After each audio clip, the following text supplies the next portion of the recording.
Hi, everyone. Bill Fairman, Carolina Capital Management. I'm here with Jonathan Davis, and yes, we are social distancing, but it just looks, again, like we're really close. We are really very far apart. Sorry that we're on a little bit late today. We had some technical difficulties. I'm going to blame it on Scott because he's in Medellin, Colombia, and his internet went down. But he had it back on time. I'm just using that as an excuse. So don't forget to share, like, and subscribe to our show. Information about us, you can find it at carolinahardmoney.com. So listen, we have a great show today. We have some great guests and some really good education. So let me. And if you have a question, put it into the chat box. And, thank you for reminding me. Mm-hmm. If you have a question, you can type it into the chat box and we will ask it if we have time on the air to do so. Not promising that we'll answer it. Yeah, we don't want any. Well, there's no stupid questions. There's only just stupid answers. I was gonna say stupid. So, let me get started and introduce who's on the show today. We have Kevin Kim of Geraci Law, who was kind enough to join us today. Hello. We also have Mike Zlotnick of Tempo Funding. We like to call him Big Mike, as you can tell. He's got the Big Mike Fund behind him. There's a reason we call him Big Mike. Mike's big. He's what? He's like 5'6", right? That's right. Not quite, but Jacob Vanderslice of Van West Partners out there in Denver, right? Are you in Denver, aren't you? We're in Denver. You got it. I didn't know if it was Boulder or one of the surrounding towns. Yep. So you got spring out there yet? Oh, it's beautiful. Beautiful weather today. High 70s, sunny. It's nice.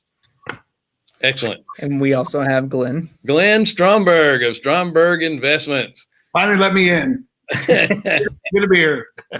Apparently we have a gatekeeper in the system, and Glenn was put in the purgatory for a little while.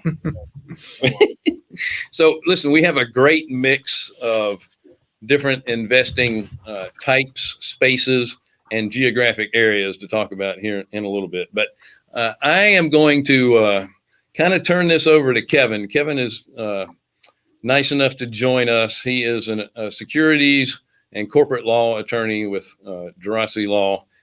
I've known Kevin for 5 or 6 years, I believe. Yeah. And he's an awesome guy. He gives great advice.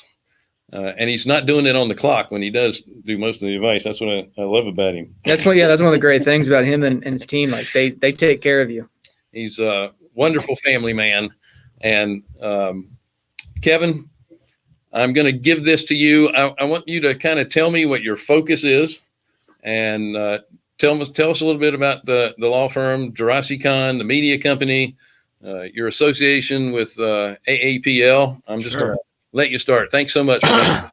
Oh, thank you for having me on today, Bill. We're here in sunny California. My name is Kevin Kim, partner here at Geraci LLP. So Geraci is a unique brand.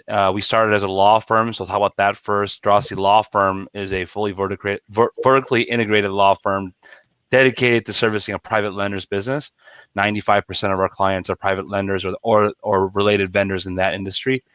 We service about 70-75% of the industry, comprised of a department that serves, loan documentation and compliance. My partner Nima manages that department. We call that the banking and finance team. My team is the corporate and securities team, fund formation, syndications, capital markets, and securities compliance. I'm a former SEC attorney myself, worked in the enforcement division, and I'm doing this for 10 years now. We also have a full litigation and bankruptcy and foreclosure department. So we're really dedicated to servicing a private lender's business model. We also work with real estate developers, both in commercial and residential, as a different kind of part of the business, but our primary focus is definitely to service the private lending space. My team and I have created hundreds of mortgage funds, debt offerings, investment note structures, securitized structures all across the country. We have clients all across the country, including the Carolina team, and also all across the Northeast, the Southeast, of course, on the West Coast, and so on. The Geraci Media division was an offshoot of that. It was created basically off of a need that we saw in the industry of more opportunities to network. Those of you who are active in the private lending space, you know that our marketplace is very fragmented and very geographically focused, and so we wanted to have an opportunity for folks to come together nationally and really get business done and network. And so we created the conference line and the media company. We're having two conferences, actually 3 conferences this year. So the first one we already had earlier this year in the winter in Newport Beach, called Innovate. That was a very big success. We have our first virtual conference coming up in May called Lender Connect, and we also have our flagship conference in August in Las Vegas. Hopefully, fingers crossed, we can have a conference in Vegas, but by August. But that's called Captivate. We've been doing these for years now, and really designed to kind of service the industry by creating opportunities to network and also have really high quality education advocacy. Geraci Media also provides media services. So one thing we also noticed in our space is that there's not a lot of marketing services, both print, social media, and digital, that understood this business model. And so that became an offshoot of that. Ruby Keys on our team leads that group. And so that has definitely become a very important part of the business, because a lot of clients are now lending nationally, marketing nationally, doing social media, doing podcasts like this, but also doing like pitch materials and so on and so forth. So it's a very good and powerful solution that we provide. And then, to talk about our association with the American Association of Private Lenders, actually, Anthony founded AAPL more than 10 years ago, handed it off to a different company, kept a minority stake, and recently purchased a little bit more. So we have been founding members of AAPL. We're general counsel of AAPL, and we're also their partners in a lot of content and advocacy. And when I say content, mostly education. So I'm the lead instructor for AAPL's Certified Fund Manager course. That's now online. So you can go on their website and find out more about that. I used to do it in Vegas every year. And we also have advocacy for them, in the sense that myself, Nima primarily, and a couple of other attorneys, and then also their government relations committee, comprised of leaders in the industry, are working to advocate on behalf of private lenders directly at the state level, to Congress, and we're taking a grassroots approach to really attack legislation that is very threatening to our business right now. The biggest kind of topic the APL is battling is this potential flip tax in New York City. We don't know if it's going to pass or not, but we're fighting it tooth and nail. And recently, Nemo led the charge on fighting a potential licensing regulation or legislation in Florida to regulate private lenders who are doing business purpose residential loans. And we were successful in defeating that. So definitely, we're very active in AAPL. And if you are a lender, if you are a private lender, it's definitely the best place to be from a national perspective, to come together and build this industry as part of an association that really means to serve this industry. And that's really it. I mean, we're very excited to be as involved as we are in the private lending space. And we're lucky to have friends like Bill and Jonathan to give us these opportunities to speak. So thank you very much, guys. My pleasure. Yeah, absolutely. So AAPL was very instrumental into getting us where we are. When Wendy and I started this business, our business model was taking people with small IRAs and basically brokering their money to other people. We knew people that had money in IRAs, and we knew people that needed money, and we just put the two together. But that's not a very scalable model. You soon find out later that you spend so much energy on trying to put those pieces of the puzzle together that you could be used doing other things like managing a fund.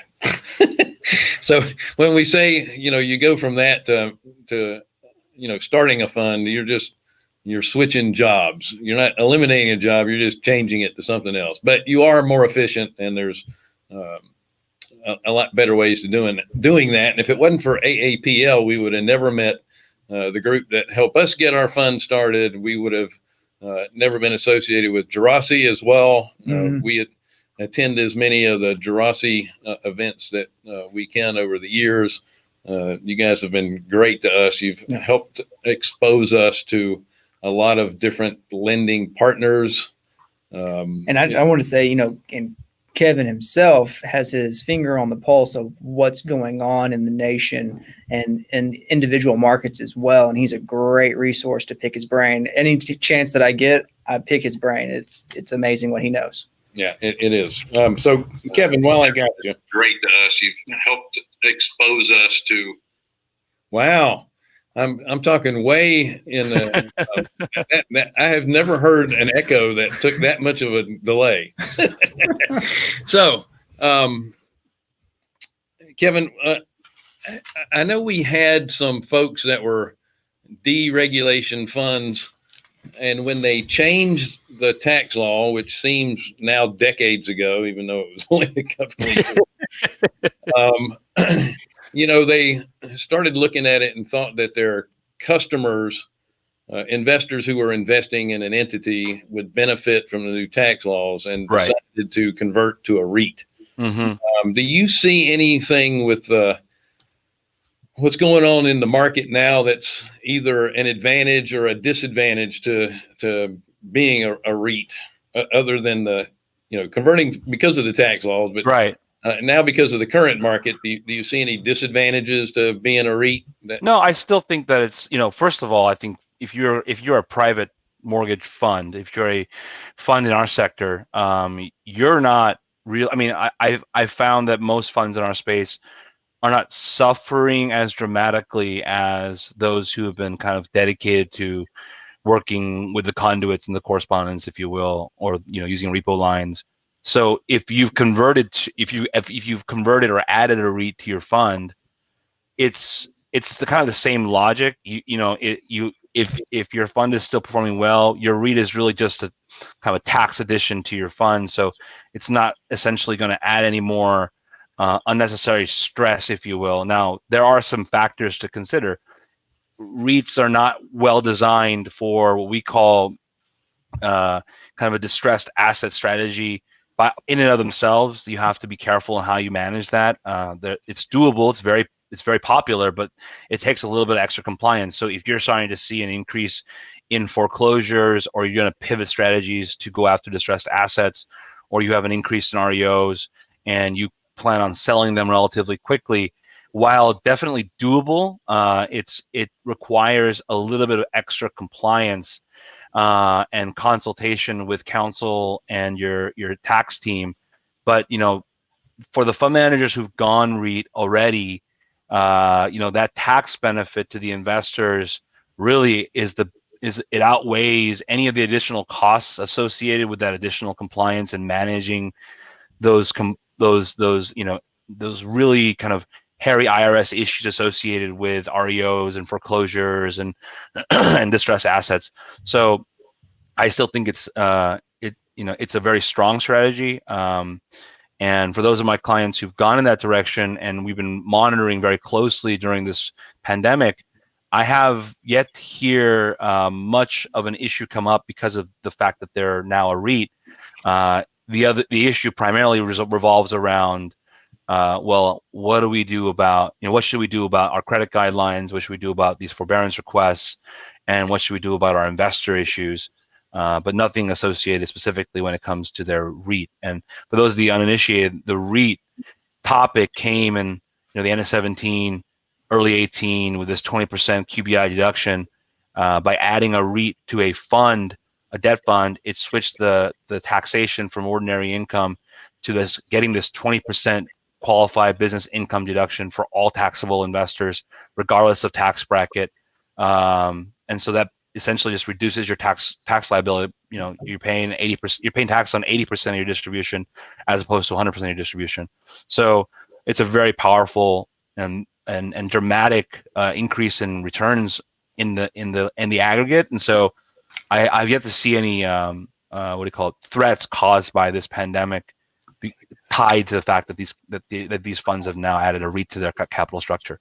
So, the biggest thing I was worried about with the REIT was, is it too cumbersome to change gears, in the middle? not at all, not at all. I mean, one of the things that a lot of folks think about with this REIT topic is, well, they have a lot of people in our industry have have been around the business for a while, and they look back to, 2008 when you saw a lot of the mortgage banks go REIT, and then all of a sudden those things didn't do so hot, and it's not the same strategy, and we're trying to minimize disruption to the fund and to the fund's investors as much as possible. So that's why the trending strategy or methodology is we leave the fund by itself and we install a wholly owned subsidiary called a subsidiary REIT.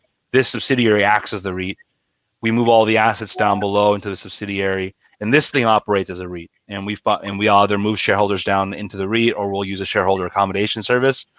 So from a operational standpoint, it increases your compliance costs and the amount you have to interact with counsel a little bit because of the additional kind of headaches and red flags to watch out for associated with foreclosures and loan sales and the like. But it's not a major endeavor. Frankly, we've gotten existing funds converted into a REIT or adding a sub REIT to their fund in a matter of a month last year when the rush happened in November, and they were up and running, December 1, January 1, no problem. So. Excellent. I know Jonathan has a question for you, but before we get to that, I want to see if any of the panelists, Glenn, Jacob, Mike, you guys have any questions for Kevin? No. Excellent. You're All right. explaining it very well. Yeah, I got one quick one. Kevin, what type of activity are you guys seeing in terms of guys launching new funds in the midst of this pandemic in the last, call it 45 days? Are you seeing a drop? Are you seeing an increase? What's that looking like? Yeah, so a lot of folks who were thinking about creating a fund, this kind of, I bucket them, I create 3 buckets, right? So you've got the traditional debt fund guys who want to create a performing debt fund. That has been reduced a little bit because the availability of credit facilities and lines of credit from banks and have kind of dropped off. And so some of our clients are kind of waiting to see how that's going to play out. Their investors are very ready to go because they feel there's opportunity. It's just that without the necessary leverage component, they're a little bit kind of concerned. I've had that complaint or that kind of temporary pause. Other clients who've kind of been doing it for a while, who've been lending for a while, who have no problems on operating and getting ready, if you will, during kind of this down period, that's a good justification to get started. So what I've been telling folks is, look, if you're not planning to lever your fund right out the gate, which I actually don't recommend because you're not going to be eligible for any real credit line until you hit about 10, 20 million. It's probably a good time right now to get prepared. These things take about, month and a half, 2 months to get ready anyway. And there's refining the pitch, there's getting the campaigns ready. So, when we come out of this, you want to be ready. If you are planning to go out there and hit the ground running. So that is one big camp. We've had a lot of new signups in that regard. Clients who are being proactive, same strategy, debt fund, performing debt fund, right? They either had a fund or they've been working with just doing investor notes or doing with selling and they're getting tired of it, or that's not an option anymore. So that's the folks that are being proactive and not contingent on other service providers kind of services. They're getting ready right now. So we're seeing those folks, but definitely not as active as it was. And then on the other side of the business, the third bucket is definitely what I call the opportunity bucket. We are definitely doing, a bigger volume of what I call opportunity funds or scratch and dent funds, going after opportunistic assets, investments, or getting ready to, right? Because it's kind of, right now, it's kind of, I'm not going to say volatile, but kind of uncertain as to how that's going to play out, and the pricing's all over the place and all that. But we believe, and also a lot of folks agree with us, that this is probably going to be a 90 to 180 day time kind of trail out because of all the stimulus and federal backing of these MBS packages. So what we're thinking, a lot of their thinking and our thinking is this get prepared now to create an opportunistic investment vehicle, but also not just an NPL or RPL, but also to think about some of the opportunities in the private lending space directly, aggregators that are selling loan tape, other originators that have loans sitting on balance sheet they can't move. Those kinds of opportunities are going to be significant, and it's just a question of time. So they're getting ready for that. So we've seen an increase in volume on that front in our work right now. So excellent. Yeah. Well, Kevin, I'm going to ask you as a private lender ourselves, we have decreased credit risk. We have lowered LTVs, LTCs, Sure. All those things. Are there other things that you're seeing lenders do around the nation to decrease risk, or is there anything else that you see going on that can kind of help us out? Yeah. So for those of you who are doing kind of a mixed portfolio, so residential, multifamily, SFR, multifamily, and commercial. On the commercial side, I can tell you that I have one client left that's actively taking hotel, but I think they're well positioned to do it. So hospitality and retail is kind of course, obviously not being lent on. We're seeing, like you said, a significant tightening of credit, lowering LTVs, ARVs, LTC, everything's lowering, but rates are increasing. Interest reserves are increasing. I'm seeing anything between 6 to 8 months, I think, around range wise. People are asking for interest reserve. Some folks are focusing on locale. They're focusing on the communities that they know and they know well. So a client that used to be, kind of geographically focused in the Southwest, and they've pivoted essentially to their home county. And it makes sense, basically when in doubt, go conservative. And so, they know that geography, they know that real estate inside and out, and so they're tightening up. If you are in the construction space, we are also seeing people being very kind of proactive and looking for counties and cities that have issues with construction. While DHS on a national level deemed construction to be an essential business, not every state agrees with that. Not every city agrees with that, right? So different cities in the country have taken different perspectives on it. And so that is dictating where you're lending and how you're lending. I'm seeing overall, I would say the biggest theme of all of this is the when in doubt, go conservative. So a lot of folks are tightening everything up, so they're becoming much more conservative. Essentially, rates and terms have shifted back to terms from about, I would say, 3 to 5 years ago, and that includes pricing as well. Pricing has increased significantly, across the board, and that makes sense. And then, one thing that we are very happy to hear, though, is that clients are essentially supporting each other, right? And so I'm hearing a lot of positive stories about, lenders working together to get deals done, maybe co-lending on deals, sending deals back and forth to each other, brokering deals to each other to make where they wouldn't have before. And a lot of the opportunity has come back in the sense because the aggregators have left the business. And so, or not left, temporarily put a pause in their business. I don't want to say left because they will come back, in my opinion, but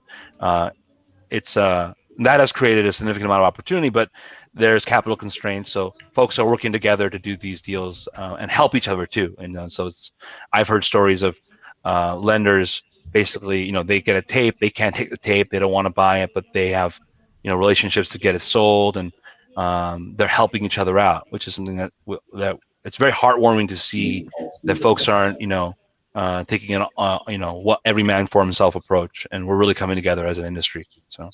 That's great. That's part of being involved in a network, and I know the Geraci kind of events help promote that network as well as the AAPL events. And then if you're lucky enough to be involved in a mastermind, you have that as well. I know, we have relationships with a lot of different fund managers, a lot of different funds. not all funds are going to be able to work together, obviously, because they're focused on different things. But yeah, it's nice to have friends in business, and it's not any different than what a credit union will do if they're going to, for example, fund a multifamily property that's a little bigger than they want. They'll get some other credit unions to come in and take a piece of it and share the risk. Lastly, I had a question and then it just went right off the top of my head, but I am going to do something that I was thinking about doing, and now I decided not to, and now I'm going to do it again. So I talked about this a little bit earlier, and it's some pet peeves that I'm starting to get based on what's been going on lately. Some phrases I'm tired of hearing already. Number one, the new normal. I am about sick of hearing that. Social distancing. I'm done with that. And shelter in place. So I thought that was only a California thing. I didn't know they were even talking that way in the Southeast. It's funny, the shelter in place thing. You only got that around hurricane season, and that was only after you were too stupid to leave early enough to get out. And then once it was too late, they just said shelter in place because nobody's going to come and help you. Yeah. So now that has essentially gone nationwide. There are, a few states that are letting us walk about. I know Jonathan has one too that he really loves. My favorite is definitely these uncertain times. In these uncertain times, I'm like, you guys, like, you're morons. Like, when has anything ever been certain? You've just the illusion of certainty has just been stripped from you, and now you're using this catchphrase. So it drives me nuts. We play a drinking game around that every Friday with my friends. If anyone says unprecedented, you have to drink. Well, I'm assuming you're doing this drinking game now via Zoom. Oh yeah, via Zoom. Happy ever. We do. I'm drinking more than ever. We're playing. We're doing a lot more virtual happy hours with coworkers and friends. It's actually really cute. We're spending more time than we ever did before. Okay. I do want to let you know before I move on to another topic that how much we appreciate our association with you and Geraci. It's really been a great relationship. And by the way, your magazine is the only time I've ever been on the cover of a magazine. So thank you. Oh, that can't be right. Come on. Yeah. I know. We'll get you on another one. As GQ as I look, it's only been one magazine cover. So, all right. So Glenn, Mike, and Jacob, just a quick question for each of you. I know we're kind of spreading the gambit a little bit on funds. Glenn, you're doing single family real estate. Mike, you have a combination of commercial property and lending. And then Jacob, you're mostly focused in on self-storage and some multifamily. How are your rents looking? And at the same time, and I'll start off with Glenn, what about your upcoming leases? Are you having issues collecting rents this month, or do you see any coming up? And then after that, are you seeing any increase or decrease in people wanting to lease places from you? Well, yeah. Okay. So first of all, collections have been very good. We're going to hit about 95% this month. So we're very, very happy to hear that. Now we do expect more bumps in the road in May and June. We think, it's going to take a little bit more time for it to kick in, so forth. And that, of course, there have been some people that have lost their jobs and they realize that they can't pay it. They've moved in with family. Now, the good thing is, which has been a pleasant surprise, is our leasing department, we're getting 3 times the applications that we normally do. It's just we have people lined up, and the only trend that I see right now is that there are some people freaking out, wanting to get out of multifamily because of the corona. They just don't want to be around people. So we're seeing a lot of that, and so from the leasing side, it's going really good for single family for our stuff. Collections have been good, but yeah, there's some people that have been hurt, have had to move out, but fortunately we've been able to replace them relatively quick because of the demand. Excellent. Approximately how many doors do you manage? About 400 now. Yeah. That's good. It's a good sample size. Yeah. That's, yeah. 95% awesome. Yeah. Yeah, we were thrilled with that. We were thrilled with that. But once again, we think we're going to see what you will. It's probably going to be a little bit tougher in May and June, where that's because you look up, what is it? I saw today another 3 million people filed for unemployment. So that's 30 million people. That's a lot of people. So well, actually, if I don't want to disagree with you, but I did see a statistic on the what was that called? An extension. So there was only 17 million, and that sounds awful. Only 17 million applied for additional benefit. So that continued through. The 3.7 something new, but only 17 million applied for more. So there was at least 3 million that dropped off. So that's kind of good. Some people are being hired either back or through other companies. Programs working, maybe. Yeah. So that'll be helpful. Jacob, what are you seeing on new leases, issues with rents? We've got 3 lines of business. We've got residential, retail, and primarily we're in self-storage. On the residential front, we're not really seeing much effect yet. We have a fairly small residential portfolio of rentals that's not anywhere close to what your guys looks like. On the retail side, our lights are out.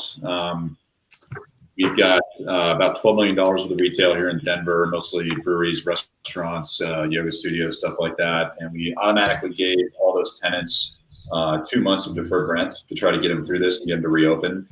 It's a lot cheaper to give a guy 2 months of free rent than it is to find a new tenant, especially in this environment. So we think that all those guys are going to come out of this and survive. We might lose one of our gyms, but we've got a liquor store that we're in LOI negotiations with that might move in. So no collections there, but that was kind of by design. On the self-storage front, we've got 18 different facilities, of which 10 we manage with our in-house management platform. And one of the metrics we track really carefully within that is net rentals. Storage is very dynamic. A lot of people move in and move out every day. And so far for April, our net rental activity has been great. We're about 68 net rentals across our managed portfolio, and we're at 37 net rentals inside of our fund. March was looking really good up until the last week. We had a ton of move-outs. We're not sure if that was because of COVID or just the time of the month or what the case was. In terms of collections, our customer delinquency rate's about the same as it was this time of the month in January, February, and March. So we're not seeing a big spike there yet. The payments that folks make to us are relatively small, $50 to $200 a month. So that's something we're watching for really carefully. But residential is okay. Retail is deferred for the time being until we get our stay-at-home order lifted. I know that's a buzzword I shouldn't use, but I couldn't. Our unprecedented social distancing. Get them all in one sentence. All at once. Yeah, but it feels like self-storage is going pretty well. But we just don't know what the future holds. Obviously, we never have before, and we certainly don't right now. But that's something we're monitoring carefully. But so far, customer delinquencies are in line at the end of the month as they have been with prior months. So fingers are crossed. All right, and then lastly, how was the 2-year birthday party? The 2-year birthday party was great. Yeah, we had both sets of grandparents break the rules and stop by at separate times, and you got all those toys and you got to play. Nice. It was good. But it wasn't a normal 2-year birthday party where all the cousins and aunts and uncles and friends come over. But he doesn't know the difference. He can barely talk yet, so I think he's Well, you'll have a video of the time that was. That's right. Yep. You remember back in the day when we couldn't leave the house. Yeah. Unprecedented. Exactly. All right. So, Mike, what are you seeing? I know your fund is, you have 2 funds, and one of them is kind of split between property ownership and lending, right? That's right. So, well, we have more than 2, but the growth fund, the Temple Growth Fund, is it's all long-term value assets. So it's a great fund, just not focused on cash flow. The Temple Opportunity Fund has a broad range of assets. So I'm just going to give you high-level data we're seeing in the multifamily. We invest with high-quality sponsors, and the collection rate on multifamilies have been pretty decent. Let's just say around 90%. Some a little better, some a little worse, but it's not bad at all. With retail, we have mostly investments in open shopping plazas, grocery-anchored, some drugstores, liquor. So those doing not that terrible. Collection is in the low 60% range. Now, it's not great, but compare that to enclosed malls that are horrific. And then I think industry-wide, the collections are below 50%. At least the assets we have, the collections are in the low 60s today on these shopping plazas. Mm-hmm. We have investments in the office. We have 3 office projects. The collection is nearly 100%. These office had long-term stable tenants, not really impacted. They can work from home. Office is not operating, but they're paying rent. The self-storage assets have been, just like Jake mentioned, pretty stable. So the lease-up rate picked up in March and continues to be decent in April. It's a seasonal thing, and the collection rate is pretty decent. So that's that. Hard money loans, as you know, is a different beast. Obviously, the number of projects are stalled in some municipalities, but it's a stable situation. We're not seeing a lot of problems other than delays. So in general, we feel pretty decent about it, except for the only comment that I'll make beyond that, the collection rate may be good, but number of sponsors that we invest with. Remember, we are fund to fund, so we invest into other syndications and deals. Sometimes co-GP, sometimes LP with a side letter and whatnot. But the decision, a lot of sponsors are choosing not to distribute, even though they're collecting well, but they're hoarding cash, projecting some level of worsening collections in May and June. So from distribution's perspective, that's the one thing that has come down. But NOI is not terribly, it's not in a horrible space on multifamilies. And so those are the main assets. Just give you a broad range of assets, and it varies really project by project, locale by locale type of asset. One of the things I've heard on the multifamily front is that depending on what kind of asset you got and the sponsor experience, the communication about the unemployment benefits, about all the support checks that the folks are getting, and those sponsors that do provide high care and high touch service to their tenants seem to be collecting better versus a little bit more corporate because they don't have the personal relationship. So some tenants may be choosing to do a strategic default just because they feel like they're going to get away with it. Right. Mm-hmm. For those who don't know, Mike is in the Brooklyn area, so he's also being forced to shelter in place. How's your uncle doing? Yeah, we're bad. Thank you for asking. Yeah, we have a number of family members who are not, we were impacted and sick in the hospital with COVID and recovering. Thank you for asking. It's on the path to recovery, just still in the hospital. But my collections here in Brooklyn have been at 100%. People paid. I keep my rents below the market, so from that perspective, people feel like they got a good deal. They're gonna think twice before bugging out. Although if they bug out, don't pay. The eviction is really hard here. All right. Let me ask you this, Mike. How are your applications on the hard money or private lending side? Have they increased, decreased, stayed the same? Kind of what are you seeing there? So we don't take whole business from the street. I'm not interested. Okay. Right. So we only have our universe of existing relationships. That's all we do. Only other business we'll take is on a strong referral from somebody we know, or as was mentioned earlier, like Kevin mentioned that some lenders cooperating. You guys have some deal flow. We will consider putting some money to work with you, maybe on a joint sort of a partial on a deal and whatnot. We'll consider that on a strong relationship, but we will not take the whole business. So I can tell you the originations are slow from the existing people. Some are completely shut down. Like people in Pennsylvania can't do anything. A number of other areas that's pretty slow. So it's really pocket by pocket. We are doing still some deals, just at a lower volume. Probably on the new loan origination, it's definitely less than half of what it was before. Okay. Excellent. Well, listen, this would be a great point for you to talk about this conversion. I know there's going to be a lot of people interested in this, because what are we going to do with these 1 and 2 star hotels? They're going to have difficulty maintaining market share with the hospitality industry being so slow. And you're currently looking at a deal where they're trying to convert it to affordable housing, where you're going to have, I'm assuming, is it going to be Section 8 type tenants or some sort of government subsidy tenants, or is it just going to be just on the lower income side of things? So can you see this? Not yet. Yes. There we go. Yeah. So this deal is actually brought to us by Fairway. You guys obviously know Fairway. The asset is a old Ramada in Mesa, Arizona. That's what it looks like.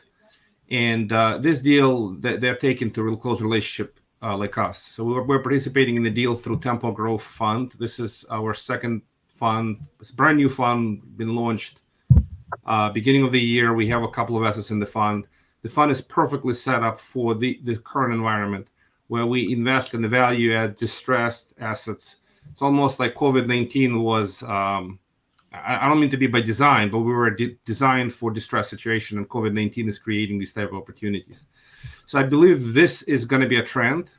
As hospitality is in deep distress, the 5-star hotels will consume whatever recovering demand, while places like this will be severely distressed, and it may not make any more sense as hotels. This is in Ramada, Mesa, Arizona.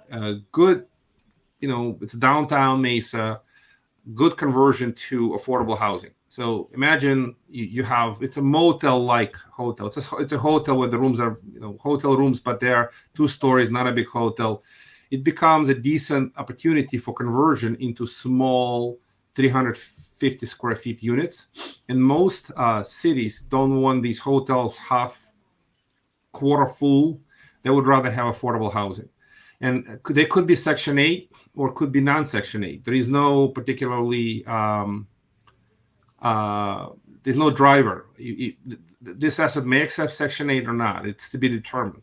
But the bottom line is the most affordable product on the market. It obviously caters only to students. For example, this particular asset has light rail next to it, the train, and students can commute back and forth, or blue-collar workers can go back and forth. The type of a unit is a small unit, so it'll be student, single, maybe retired person, really focused on affordability. So that's the general premise, that many cities, municipalities, states will desire affordable housing, especially during a recession, and nobody wants to build them. So conversion projects makes a whole lot of sense. So economics are fairly straightforward here. Let me just kind of jump to the front of this. Bless you. Excuse me. So this particular deal is about 130 units, 60,000 square feet conversion. The rents will be about $200 below the market. It's a small unit. So it'll be the most affordable product on the market. Not every family can live in this type of environment, but there's plenty of folks who want to have their own privacy. They don't want to live with roommates. And that's where it comes in. It works really well. The project itself has really good economics. It's an acquisition of around $7 million, about $4 million renovation, and upon completion, it should be worth $15 million based on conservative underwriting.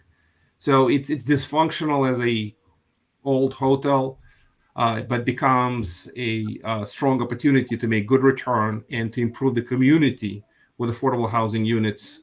And the plan on this asset is a complete the work within first year, then lease up second year, and then refi, return a lot of capital to investors year 3, but hold it through 5 years. So from that perspective, It's the deal doesn't have cash flow from day one, but the cash flow gets fairly decent and return of capital comes back. The IRR, internal rate of return on the project, is close to 20%, which is pretty decent, I would say, on this type of an asset. Could it be a little bit higher? It could. It's really a function of some variables, but if it's underwritten conservatively and get to very high teens type of return, it's not a bad deal. Just to give you a couple of other slides, this one has, as I mentioned, light leverage. So this is going to be the norm in the environment for commercial deals where you're no longer borrowing. The loan to cost ratio is only 61%. The lenders don't want to lend you 75, 80% loan to cost. It's 61%. So again, this deal is still being worked. It hasn't closed yet, but we are looking to participate. We do have a unique relationship with Fairman America and Nexus Point. So far, we like the deal quite a bit. It has pretty decent dynamics and makes conceptual sense. Just the market is good. So there's all kinds of data on this deal, but I wanted to give you a high level sort of to show you there is a construction, there's a hard cost of a lot of hard cost renovation, and trying to think on the financial side here. Having an affordable housing with a nice pool is an added value. The rent should be around $850 per unit.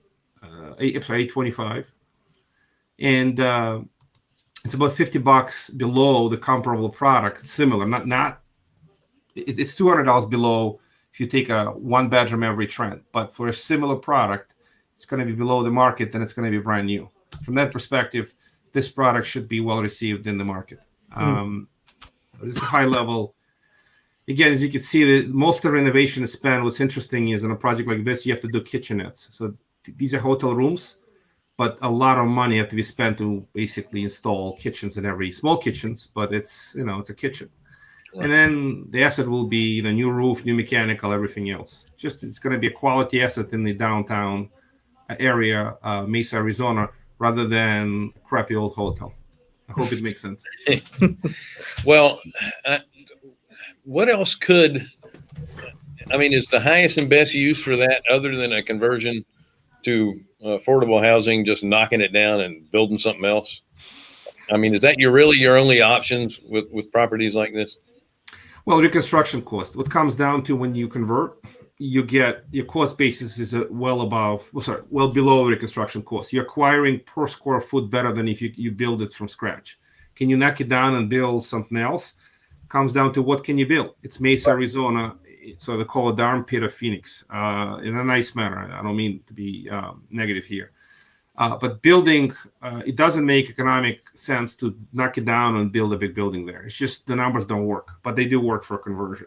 Right. What else can you do with an old motel or hotel? There's nothing else. You have no demand, very soft demand. People are not traveling, but people need to live somewhere. So the housing is in a decent demand.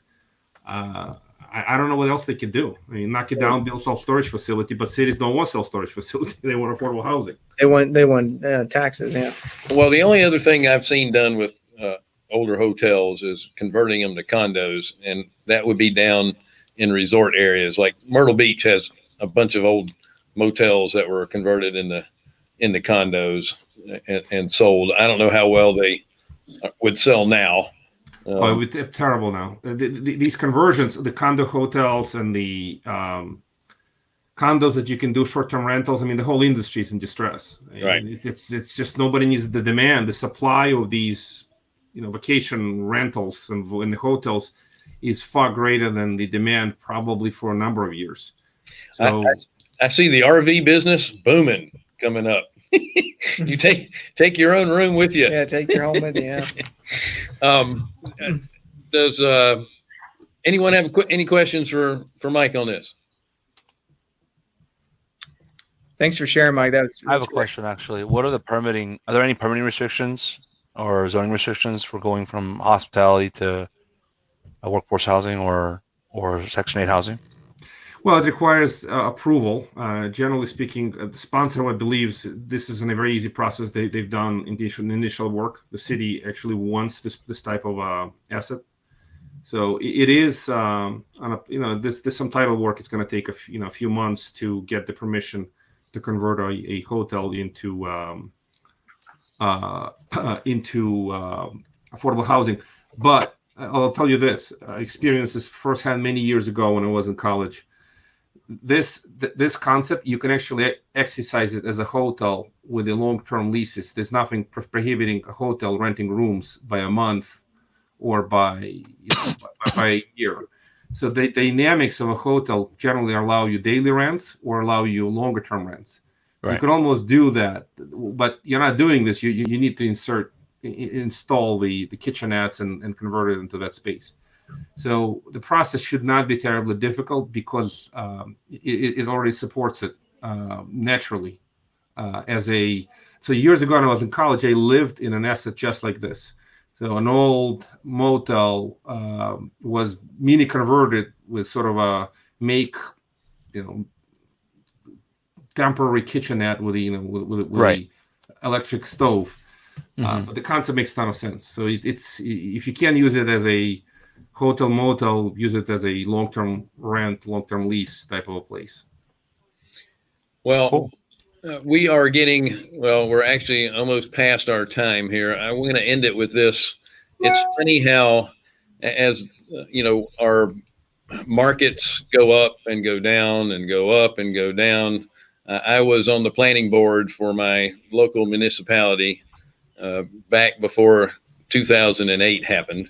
And the only thing that the government was worried about was there's too many people coming out here. We got to slow the growth down. Then you go the other way around. The property just went to nothing, and we didn't have to do anything to slow it down because it slowed down on its own. Then, you go back to probably 2-3 years ago. Now values are so high that people can't afford to live in certain areas, and they're trying to get workforce housing in. I got a feeling that it's going to even out again. The market has a way to always even out those peaks eventually, right? Yeah, just one comment on this, and I know we're running out of time, but it has to be a trend. There's been a lot of not very affordable housing everywhere. The market's recovered. The values of rent to values are just out of control. So affordable housing is in strong demand everywhere. I mean, I'm in New York. It's a massive shortage.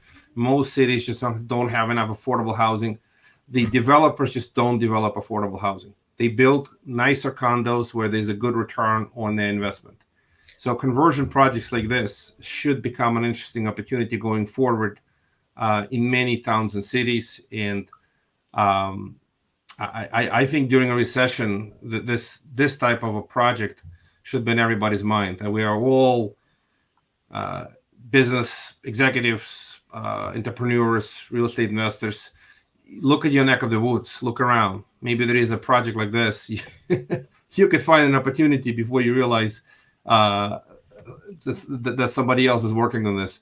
I feel that this is going to be a trend. The change from an older 2-3 star hotels that just don't look good, kind of conversion to affordable housing. I feel it's going to be an interesting trend.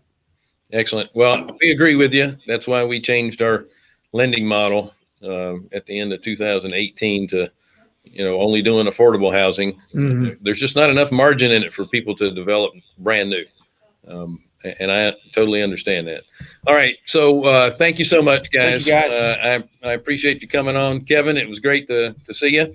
And I'm sure we'll touch base soon.